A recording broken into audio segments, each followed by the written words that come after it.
Hello friends, welcome to my YouTube class and we are going through the chapter Cell, the unit of life, and today we'll go through certain cell organelles such as lysosomes, vacuoles, mitochondria, plastids and ribosomes.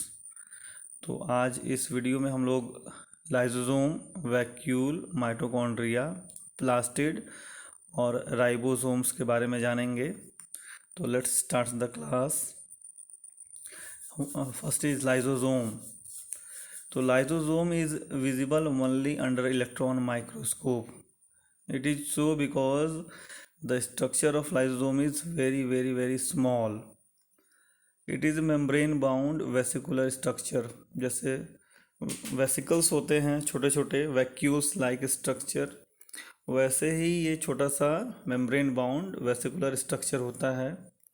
It contains digestive enzymes, और उसके अंदर ढेर सारे digestive enzymes भरे हुए रहते हैं। It is formed by the process of packaging of Golgi apparatus.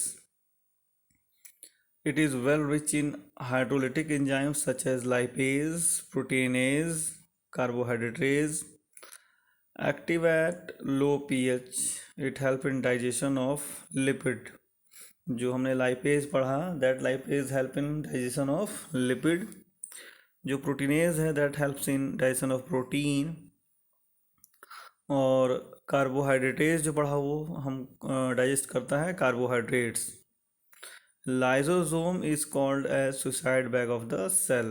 As you all know कि whenever the cell is of non-functional, cell non-functional जब हो जाता है किसी कारण से, तो सेल का खुद का ही लाइसोसोम ब्रस्ट होके हाइड्रोलिटिक एंजाइम रिलीज करता है, और वो हाइड्रोलिटिक एंजाइम पूरे सेल को डाइजेस्ट कर देता है। And that's why the lysosome is called as suicide bag of the cell. Vacuoles के बारे में जानते हैं। Vacuole is the membrane bound space found in the cytoplasm. It may contain water, sap, excretory product, minerals which are useful for the cell. तो vacuoles के अंदर water हो सकता है, सैप हो सकता है, या प्लांट का ही कोई एक्सक्रीटरी प्रोडक्ट हो सकता है, या ऐसा मिनरल हो सकता है जो सेल के लिए यूज़फुल हो। कुछ भी उसमें हो सकता है। Vacuole is bonded by single membrane called tonoplast. जो मेम्ब्रेन है वैक्यूल का, उसको हम लोग टोनोप्लास्ट बोलते हैं। Vacuole in plant cell occupies 90% of the volume of the cell. तो जब हम डिफरेंसेस पढ़ते हैं वैक्यूल का प्लांट सेल में और एनिमल सेल में, तो ये हम लोग पढ़ते हैं कि जो प्लांट सेल का वैक्यूल्स है काफ़ी बड़ा होता है, और एनिमल सेल में जनरली वैक्यूल्स तो एब्सेंट होते हैं, बट होते हैं तो बहुत छोटे होते हैं।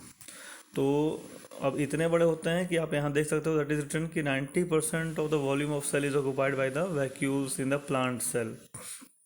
मतलब इतने बड़े होते हैं कि जो सेल है उसका 90% स्पेस वैक्यूल्स ही कवर करता है। In amoeba contractile vacuole is there which help in excretion, whereas in other protista a food vacuole is there that help in digesting the food. Protista के कुछ स्पीसीज़ में जब engulf करते हैं food organism, उस food के चारों तरफ एक वैक्यूल क्रिएट होता है। That vacuole is called as food vacuole. और फूड वैक्यूल फिर डाइजेस्टिव इंजाइम्स रिलीज करता है, और उस डाइजेस्टिव इंजाइम से वो फूड डाइजेस्ट हो जाता है। तो इस तरह से जो वैक्यूल्स हैं वो कॉन्ट्रैक्टाइल वैक्यूल के फॉर्म में भी हो सकते हैं, या फूड वैक्यूल के फॉर्म में भी हो सकते हैं। ना माइटोकॉन्ड्रिया। तो माइटोकॉन्ड्रिया एक सॉसर शेप लाइक स्ट्रक्चर है, प्लेट की तरह स्ट्रक्चर है, जिसके दो मेम्ब्रेन हैं। आप स्क्रीन पे देख सकते हो, एक आउटर मेम्ब्रेन होता है और एक इनर मेम्ब्रेन होता है। तो आउटर मेम्ब्रेन तो बाउंड्री वॉल बनाता है, बट इनर मेम्ब्रेन में इन फोल्डिंग होता है। अंदर की तरफ मैट्रिक्स में फोल्डिंग्स होता है। इस फोल्डिंग्स को हम लोग क्रिस्टे बोलते हैं, और क्रिस्टे पे छोटे छोटे स्ट्रक्चर्स होते हैं जिसको हम लोग F1 पार्टिकल्स बोलते हैं। तो ये स्ट्रक्चर हुआ माइटोकॉन्ड्रिया का। अब इसके बारे में देख लेते हैं क्या क्या है पॉइंट्स हैं। तो mitochondria is generally sausage shape, plate की तरह, प्लेट के शेप का होता है। It is double layer organelle, दो लेयर है इसका, बाउंड्री वॉल दो लेयर है, the outer membrane and the inner membrane.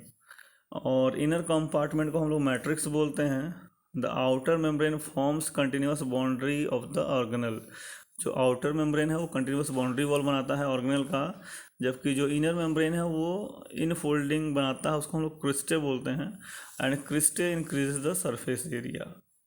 Mitochondria are the sites of aerobic respiration and produces energy in the form of ATP, so it is called as powerhouse of cell। तो ये तो आप सब जानते हो कि mitochondria को वो पावर हाउस ऑफ सेल बोलते हैं, and it is so because it generates energy in the form of ATP।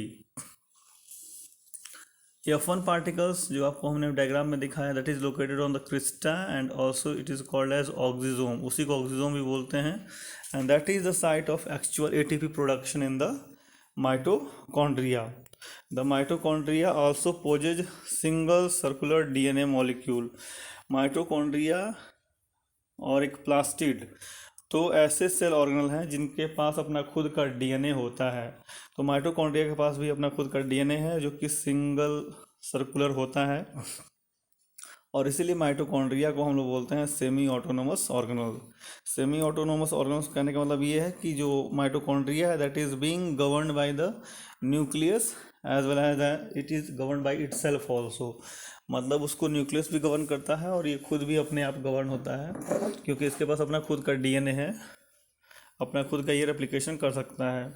It contains ribosome of 70 years, इसके अंदर राइबोसोम्स भी होता है। ये भी एक यूनिक प्रॉपर्टी है कि ऐसा कौन सा ऑर्गेनल है जिसके पास अपना खुद का राइबोसोम है, तो that is mitochondria. Mitochondria is divide by fission method. Now next is plastids. तो plastids are found in all plant cells and nucleoids. They are easily observed under microscope as they are large in size. Based on the pigment content, plastids में कौन से pigments हैं उस base पे अगर plastids को हम क्लासीफाई करें तो तीन ग्रुप बनता है या तीन तरह के प्लास्टिड्स बनते हैं। पहला है क्लोरोप्लास्ट, दूसरा है क्रोमोप्लास्ट और तीसरा है ल्यूकोप्लास्ट।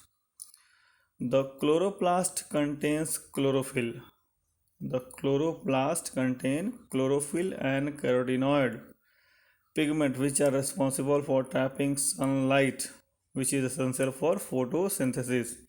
यानी कि क्लोरोप्लास्ट जो है प्लास्टिड का एक टाइप है जो कि फोटोसिंथेसिस में हेल्प करता है, और वो क्लोरोफिल और कैरोटिनॉइड पिगमेंट कंटेन करता है। दूसरा टाइप का जो प्लास्टिड है वो है chromoplast. Chromoplast is fat soluble carotenoid pigment. Carotene xanthophylls are present in this, इसमें कैरोटीन और ज़ैंथोफिल प्रेजेंट होते हैं जो कि प्लांट को, उसके पार्ट्स को, फ्लावर्स को और फ्रूट्स को येलो, ऑरेंज या रेड कलर प्रोवाइड करते हैं। तो जो डिफरेंट कलर्स हमको देखने को मिलता है प्लांट्स में, आइदर वो फ्लावर में हो या फ्रूट्स में हो, that is due to chromoplast. तो यहाँ से ये क्लियर हो गया कि क्लोरोप्लास्ट फोटोसिंथेसिस में हेल्प करता है और क्रोमोप्लास्ट कलर प्रोवाइड करने में हेल्प करता है। और तीसरा टाइप है ल्यूकोप्लास्ट। तो leucoplast are colourless plastids but they are shape and size is different and they stored nutrients. और ये भी तीन तरह के होते हैं, जो ल्यूकोप्लास्ट हैं वो भी तीन तरह के होते हैं, और कौन सा न्यूट्रिएंट स्टोर करते हैं उस बेस पे होते हैं। तो पहला है एमाइलोप्लास्ट। एमाइलोप्लास्ट क्या स्टोर करता है? कार्बोहाइड्रेट। दूसरा है इलायोप्लास्ट। इलायोप्लास्ट क्या स्टोर करता है? Oils and fats. और तीसरा है एलियोरोप्लास्ट, वो स्टोर करता है protein. Majority of chloroplast of the green plant are found in mesophyll cells of the leaf. Chloroplast are lens shape, oval, spherical or even ribbon shape. Like mitochondria, the chloroplast is also doubled membrane bound organelles. The shape bounded by inner membrane is called stroma। जो अंदर वाला membrane है, एक तो outer membrane हो गया, एक inner membrane हो गया। तो इनर मेम्ब्रेन के अंदर जो स्पेस है उसको हम लोग बोलते हैं stroma, STROMA, stroma. Stroma contains number of organized flattened membrane called as thylakoid। Thylakoids. Stoma के अंदर फ्लैटेंड मेम्ब्रेन लाइक स्ट्रक्चर होता है, उसको हम लोग बोलते हैं thylakoid. Thylakoids are arrange like piles of coins. तो यहाँ पे ये कह सकते हैं कि जो थाइलाकॉइड है वो सिंगल कॉइन लाइक स्ट्रक्चर्स होते हैं स्टोमा में। और ये जो सिंगल कॉइन्स लाइक स्ट्रक्चर हैं जब एक दूसरे के ऊपर अरेंज हो जाते हैं, जैसे हम लोग सिक्के के ऊपर सिक्का, सिक्के के ऊपर सिक्का रख के अरेंज करेंगे, तो वैसा स्ट्रक्चर ही बनता है थाइलाकॉइड का इनसाइड द ग्रेना। और ऐसे स्ट्रक्चर को बोलते हैं ग्रेना, यानी कि piles like coins arrangement of thylakoid is called grana. Next is lamella is a structure that joins thylakoids of different grana. तो स्टोमा के अंदर ग्रेना के ढेर सारे स्ट्रक्चर हो गए। अब हर एक ग्रेना एक दूसरे से जुड़ा हुआ रहता है। तो कैसे जुड़ा रहता है? दैट इज लेमिला के through. Plastids also have doubled stranded circular DNA. तो जैसा अभी कुछ देर पहले हमने बताया कि माइटोकॉन्ड्रिया और प्लास्टिड्स के बाद अपना डीएनए होता है। डिफरेंस ये है कि जो माइटोकॉन्ड्रिया है उसके पास सिंगल स्ट्रैंडेड सर्कुलर डीएनए होता है, जबकि प्लास्टिड्स के बाद double stranded circular DNA molecule होता है, और इसके पास भी अपना राइबोसोम होता है। Chlorophyll pigment is present in thylakoid. The ribosome of chloroplast is 70S type and that is cytoplasmic ribosome is 80S type. और ये इंपॉर्टेंट है और कई बार पूछा जाता है कि about the ribosomes of chloroplast end of cytoplasmic. तो क्लोरोप्लास्ट में 70S होता है और साइटोप्लाज्मिक राइबोसोम 80S का होता है। ये डिफरेंस जरूर याद रखेंगे।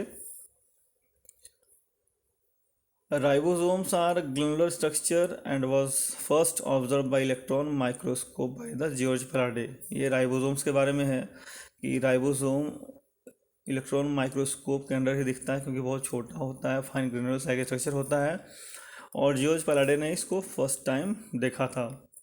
They are composed of RNA and proteins and are not surrounded by any membrane। तो ये membrane less structure हैं, इनका कोई भी membrane नहीं होता है।